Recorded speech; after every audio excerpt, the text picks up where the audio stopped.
As we get started today, I'm going to share with you the top 5 fast food menu items, all right? That's where we're going to begin this morning.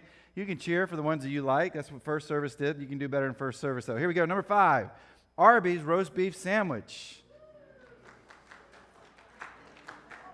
I don't even know if there's actual beef on that, but it says it's beef.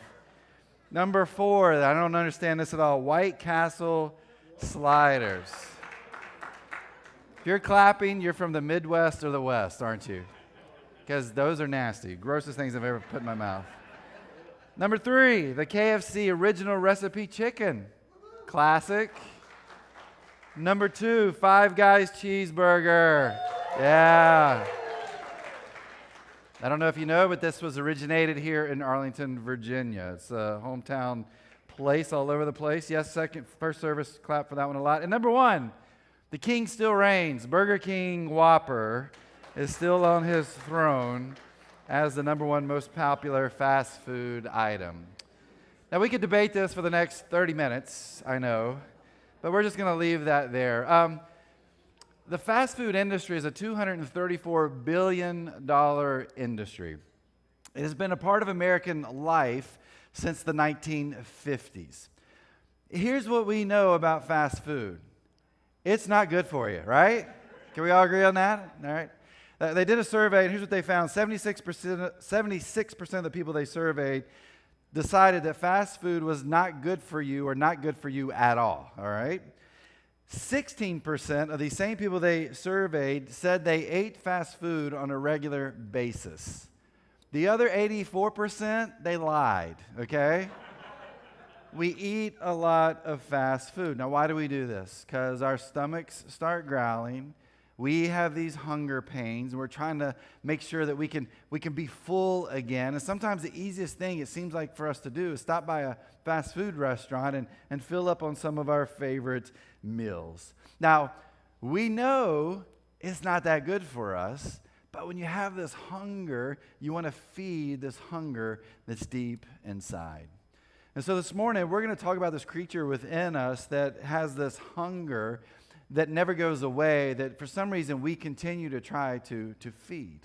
But before I get there, let me go back and kind of recap this series if you haven't been with us. We're in this series, actually today we finished this series called The Creature Within. And it goes back to this passage Jesus gives us. He says, "But the things that come out of the mouth come from the heart." And so we've been talking about how who we really are, who we truly are is actually deep down inside of us. We can wear a mask, we can have a facade on and act like life is great and we're wonderful and we're good, but yet that creature's in us and it comes out at all these different times. And so we've talked about the creature of guilt, the creature of jealousy, the creature of anger last week. And this week we're going to talk about this creature that Seay, who's a pastor and author of a book called The Tao of Enron, he writes it this way. He says, "Greed is a snarling monster with a set of razor-sharp teeth on both sides of its head. It devours not only those from whom it takes, but also those who eagerly receive its plunder." And so today, we're going to talk about this really scary creature of greed. But greed's kind of funny if you think about it, because some of you are sitting there right now, and you're kind of thinking, you know what? I'm good because I'm not greedy. Like, I don't have a greedy bone in my body. I was really afraid he was going to talk about fast food restaurants because that's a creature within me. But greed, that's not a problem for me at all. I want you to think about every single conversation you've had since the time you could talk or hear, okay? Have you ever in your life heard somebody say, "I'm greedy"? Probably never. You hear people say, "I'm guilty, I'm jealous, I'm angry," but no one ever says they're greedy. Why is that? Because nobody thinks that they have this creature within them called greed. And yet I believe in many of us, and seriously, if not every single one of us, there's this snarling monster inside of us that's trying to get out, that continues to bring about this hunger that we have for more. And so we're going to talk about this monster, this creature of greed over the next few moments today. And we're actually going to look at a couple of passages, a couple of teachings Jesus gives. The first one comes out of Matthew Matthew chapter 6, starting in verse 19. Jesus says, "Don't store up treasures here on earth, where moths eat them and rust destroys them, and where thieves break in and steal." Some of you have probably seen the show Hoarders, and if you've ever watched that before, there is an incredible amount of stuff in this space that we call a house, right? And we see that show and we think about that and we're like, hey, that's not me. And that's never going to be me, because we kind of think that hoarding is only about this loss of floor space or space at all in our homes. Sometimes, though, we hoard, and here's what we call it. We call it a virtue. And we call it a virtue because it's connected to our money. We'll say things like, hey, you know what? I'm just a good saver. Or I'm just being a good steward of my money. Or I'm protecting my stuff. Now, before I keep going today, let me say saving and investing are not bad things at all. What I'm saying is that sometimes we hide our greed behind these things that we consider to be a virtue. We are so attracted or so connected to this hunger for more in our lives. And so we're afraid to spend what we have. We're afraid to give what we have because this creature of greed is so deep inside of us. So here's Jesus right here in verse 19, and he's like, hey, you're hungry for stuff. And here's the deal. That hunger you have, it's never going to go away. You're going to have this with you for your whole life. And here's the other thing, too. If you don't deal with this, that stuff that you hunger for, one day moths may show up. Rust may begin to erode what you have. Thieves may steal it. At some point in time, it's all going to be gone.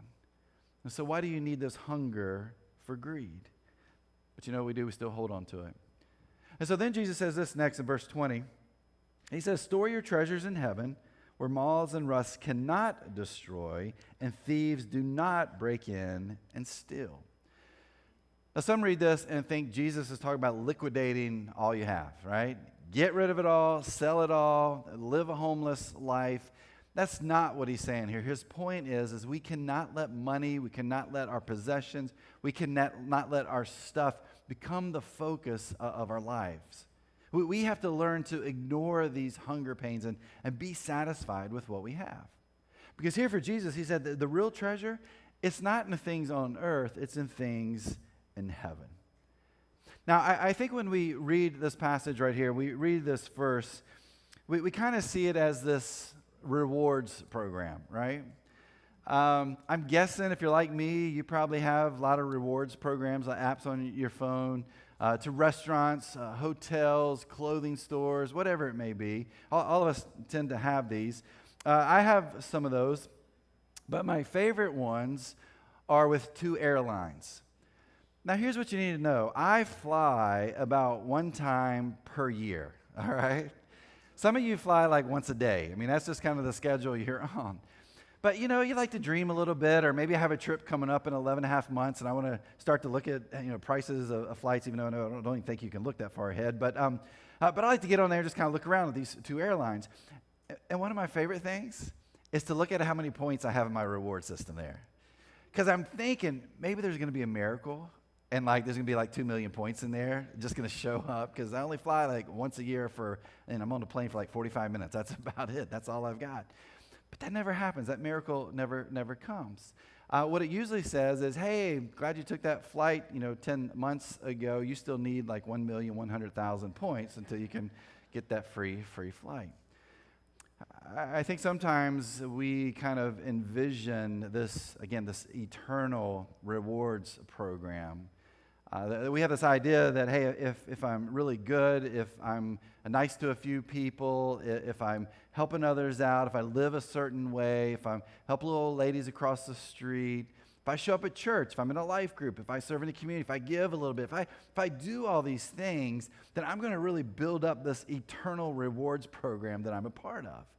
And when I die and I go to heaven, the CFO of heaven is going to look at me like, hey, before you got here, we had you over here about a mile away from the beachfront, but we looked at your rewards program. With all these points, you actually get oceanfront property now. I hate to tell you, there's no bank of heaven, okay? Who's looking to see how many reward points that you have built up in your life. There's no upgrade that's coming for any of us. Because Jesus isn't talking about that. Here's what he's saying. He's saying, are you hungry for stuff? Are you hungry for these things of the earth? Or are you hungry for me? Because those are two very different things. We might be good, and we might do some good things in our life. But you know what? If we're not focused on Jesus, we're never going to be satisfied. We're always going to be hungry for more, and we're not going to be hungry for Jesus. And so the question here I think Jesus is asking us is, what are you hungry for? But then he takes this greed idea a step further. Look at verse 21. He says, wherever your treasure is, there the desires of your heart will also be. That creature within us of greed always hungers for more. And so whatever it is that we hunger for, whatever it is that we're chasing after, those are the things in our life that are the most important to us. Those are our treasures. And whatever it is that we treasure in our life, that is where our heart is too. And too often that creature of greed occupies our heart. And so Jesus gives this teaching to this large crowd who's listened to him teach. But we have another example of this that really I think kind of comes back to what Jesus taught here in Matthew. We find this in actually Luke chapter 12. Two brothers actually come up to Jesus. They're having an argument about inheritance, about money. And so they ask Jesus to help them out here. And here's what Jesus says in Luke chapter 12, starting with verse 15. Jesus says, beware, guard against every kind of greed. Life is not measured by how much you own. Life is not measured by how much you own. He's like, hey, you can't let greed take over your life. It's not about how much stuff you have. And then he tells a story. Starts with verse 16. He said, a rich man had a fertile farm that produced fine crops. He said to himself, what should I do? I don't have room for all my crops. Then he said, I know, I'll tear down my barns and build bigger ones. They don't have room enough to store all my wheat and other goods. I'll sit back and I'll say to myself, my friend, you have enough stored away for years to come. Now take it easy, eat, drink, and be merry. Other than being a part of a really great Dave Matthews song there, Jesus is actually sharing the story about this guy. He's a farmer, but he's a businessman too, and he's had this banner year. He's got tons of crops. It's like his best year ever, and he looks around at everything he has. He looks at everything that's come in. He's like, my barns are too small. And so he comes up with a business strategy. He's like, barns are too small, more stuff's coming in. I need to build bigger barns. I've got to protect my stuff. I've got to control what I have. This guy was hungry. He was hungry for more. He was trying to satisfy this hunger that was deep inside of him. And yet we look at these words here, and we look at his story. What we find out what's most important to him. We find out what he believes will take care of him. What he has isn't enough. He doesn't look at all he has and say to himself, hey, this is enough for us to live on. This is enough to take care of my family. This is enough where I can actually go and help other people. He's not looking at it that way at all. He's like, hey, this is my stuff, and I want more and more of this. Some of us can read this parable, this story Jesus tells, and we can think to ourselves, but hold up a second, time out. Isn't he saving his money? Isn't he saving his possessions? Isn't he saving his stuff? This is good, right? No, if we look here, what he's actually doing is he's hoarding it. He's like, I'm going to take care of me. I'm going to feed this hunger that I have. And so he seems to be taking it all, not to help others, but to take care of himself. And so then Jesus says this in verse 20. It says, but God said to him, you fool, you will die this very night. Then who will get everything you worked for? I love this because God jumps into this guy's life, and he's like, hey, tonight you're going to die. What's going to happen to all your stuff you've got? What's going to happen to all these things you're trying to put in these big barns? Well, here's what's going to happen. Your relatives are going to get it. Or you know what? They're going to have to do this estate sale, and they're going to sell all your stuff. Or that competitor that you've been fighting against for the last 15 years is going to come in and give your family pennies on the dollar. That's what's going to take place. You're going to lose all this. It doesn't mean anything when you're gone. So why are you so connected? Why are you so focused on this stuff in your life? You're trusting in the wrong things. You've got your faith in the wrong place. The things that you believe in, you're protecting, you're hoarding. You can't take them with you. Your life is going to end. What good are these things going to be for you? And then we read this in verse 21. It says, yes, a person is a fool to store up earthly wealth, but not have a rich relationship with God. Now, Jesus doesn't say there's a choice here, by the way. He doesn't say earthly wealth isn't a good thing. What he says is you can have earthly wealth, but the key is, do you have this relationship with God first? Like that's supposed to be your focus. But here's what we've kind of done. We look at this passage and we think we can't have both. Like we can't do both. We've got to choose. But that's how we live our life, right? We live our life in such a way that we say, hey, this is my stuff. This is who I am. And so I'm gonna choose this earthly wealth. I'm gonna choose this earthly treasure. And I'm not going to choose Jesus. And Jesus is like, this is not the way this works for you guys. You have to choose what you're going to put first. And you can choose this over here, but you won't have this relationship with God you're supposed to have. Or you can choose this relationship with God first, and maybe you have that earthly wealth too, but you're going to live your life very differently than if your focus and your hunger was just for the things that you were greedy for in your life. And yet I think every day we continue to try to make this choice between money or Jesus. And so I think part of what we need to do is understand ourselves a little bit better. And so I think there's a couple of things about money that are revealed to us. Here's the first thing. Your money reveals what you love. Your money reveals what you love. There's an easy way to check this, and every single one of us can do it. It's to look at our finances. Look at your checkbook if you still do a paper checkbook. Look at your online banking. Look at your credit card statement. If you and I do that, we can really quickly see what we love most. We can see the things that are most important to us. And so look to see where you spend your money, because that reveals what you love most. The second thing that I think we can find out pretty quickly is that your heart will always follow your money. Your heart will always follow your money. Where we invest our money, where we spend our money, those things that we have found most important, those things that we have listed in our bank account, in our credit card statements, hey, when we begin to invest in those specific areas, we can also figure out where our heart is. And so the question that we face is, are we hungry for money, or are we hungry for Jesus? This creature within us is all about this focus on me, and yet we're called to focus on Jesus. And when we put our trust and our focus on Jesus, we can begin to see how we use our money changes and how our heart is changed too. But as we talk about greed this morning, I don't want to just focus on greed. I want to say, hey, there's a better option for us. And this better option that we have is something called generosity. And so what would it look like for us to be a people that were more about generosity and less about building bigger barns? Well, I want to start by kind of giving some characteristics of people who are generous. Here's a characteristic of a person that's generous. Generous people are happy people. Generous people are happy people. I want you to think for a second about every generous person you know. Now, if you're like me and you kind of have these people and a picture of them in your mind, you're starting to realize that they are always happy people, right? Have you ever heard a generous person say, I can't believe I gave money to feed those hungry kids. I can't believe I did that. No, generous people don't act that way, do they? I can't believe I gave my money so that one family who doesn't have very much, that they can have Christmas presents this year. I can't believe I did that. Nobody does that. Why? Because when you're a generous person, you're a happy person. You give because you have this joy in your heart.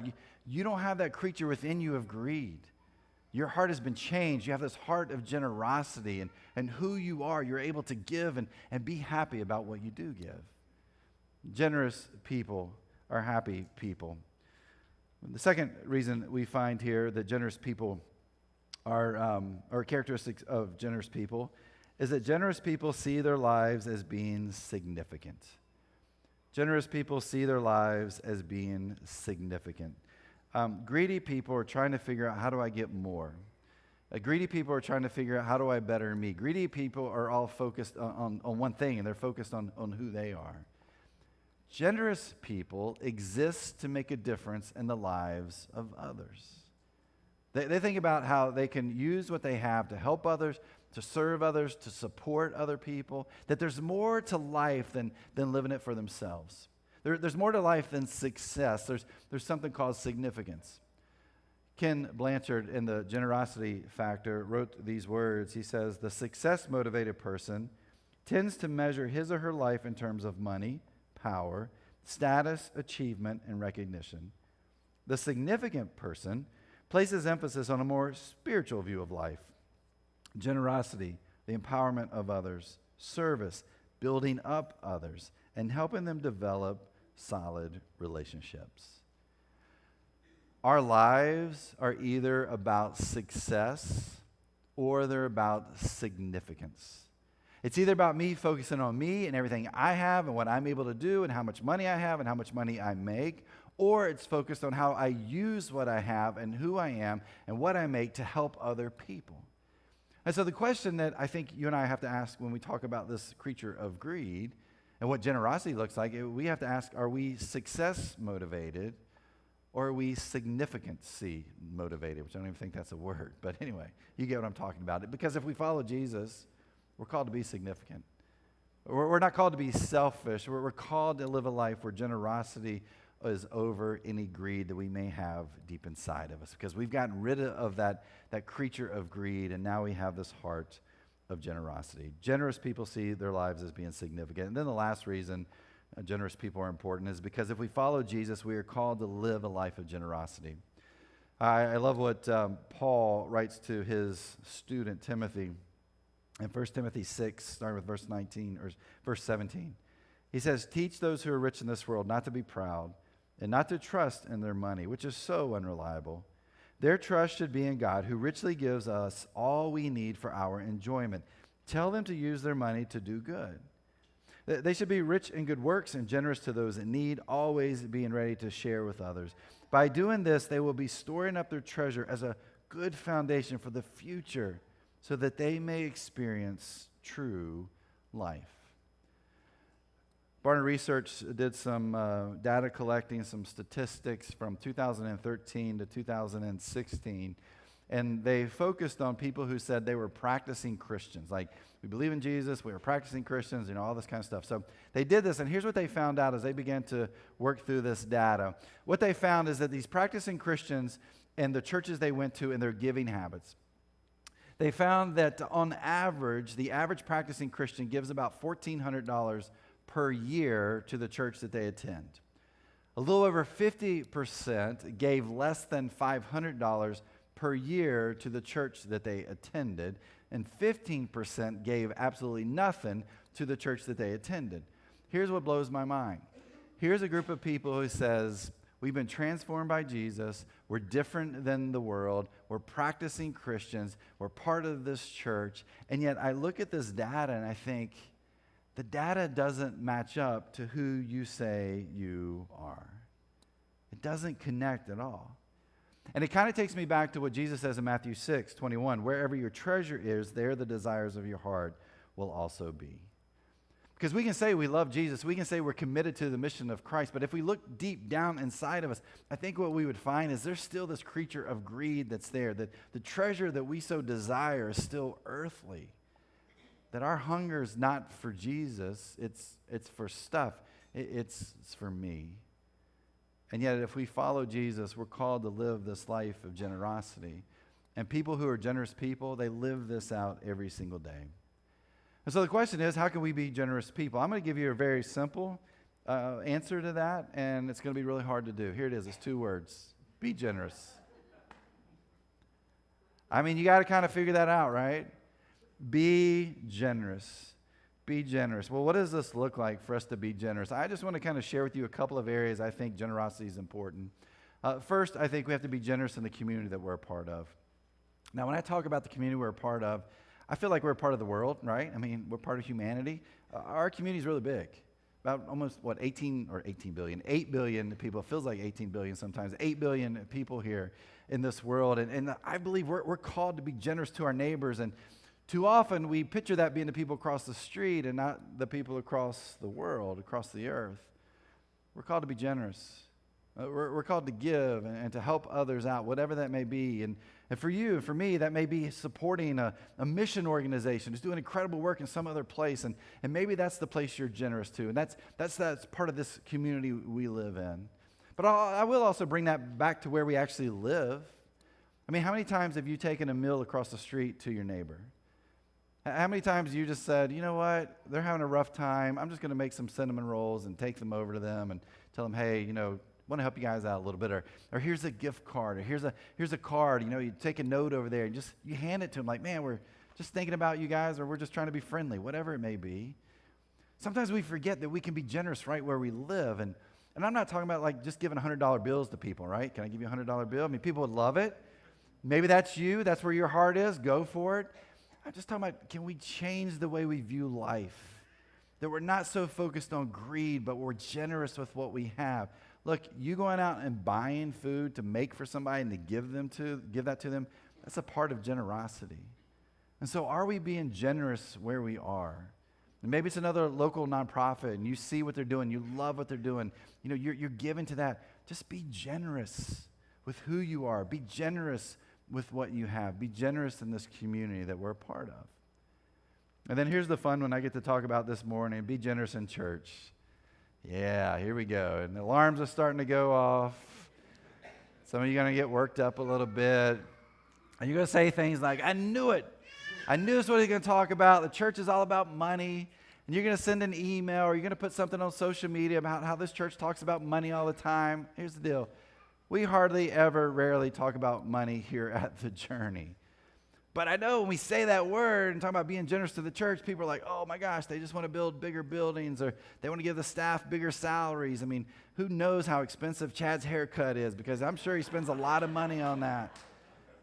$49.99 about every 3 years, all right? That's what it costs me to cut my hair.